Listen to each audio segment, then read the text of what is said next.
Tomorrow, Wednesday, MPs are set to hold several votes on alternatives to May's Brexit deal, which they, of course, have rejected twice.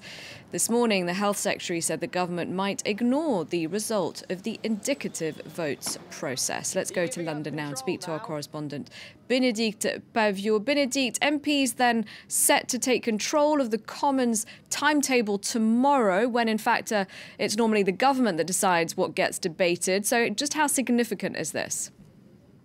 Well, this is indeed a blow for the Prime Minister. It was a defeat by 27 votes, so we expected it would be a victory, but not by quite that much. And indeed, it has caused the resignation of 3 of Theresa May's ministers, one of whom was saying that the government was playing Russian roulette with the livelihoods and lives of Britons. That was a business secretary. So this morning, Theresa May chairing yet another cabinet meeting. She chaired a special one yesterday morning.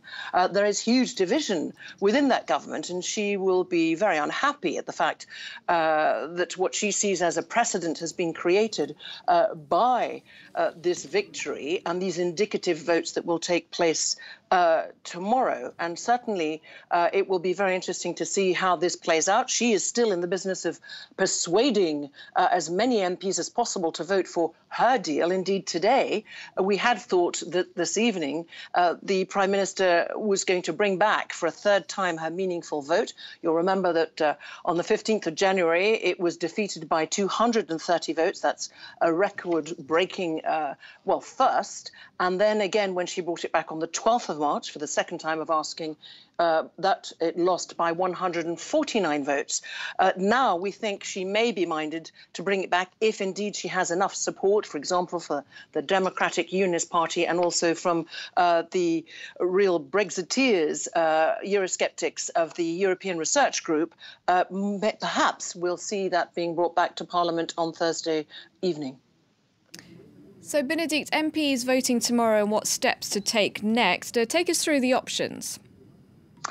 Well, first I should say that this afternoon at 4 o'clock, we understand that the MP, Sir Oliver Letwin, who actually put down that amendment that was successful, and that means that there is a majority in Parliament for indicative votes, he will put that down by 4 o'clock, we understand from the Speaker, John Bercow. Then MPs will have till late tonight to make any propositions that they wish to make. And what we will see is then a series of possibilities. And these could include a softer Brexit, a customs union, we're told, with the EU, another referendum.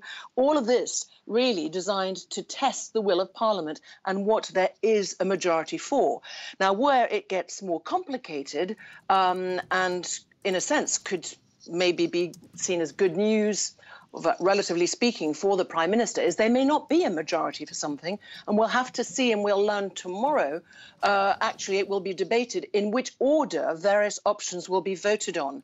Will it be a kind of multiple choice for MPs, or will there be a particular order to the different options, and will the least likely to be successful options actually be examined first? So a lot of questions, a lot of things up in the air.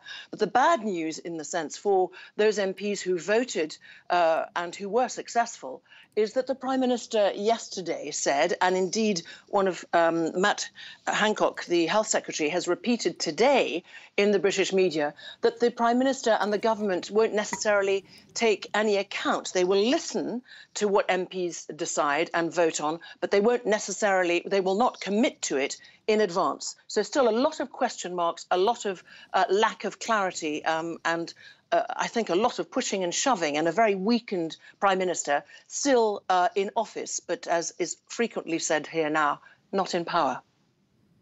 All right, thank you very much indeed for bringing us the latest from London. Bénédicte Paviour reporting there.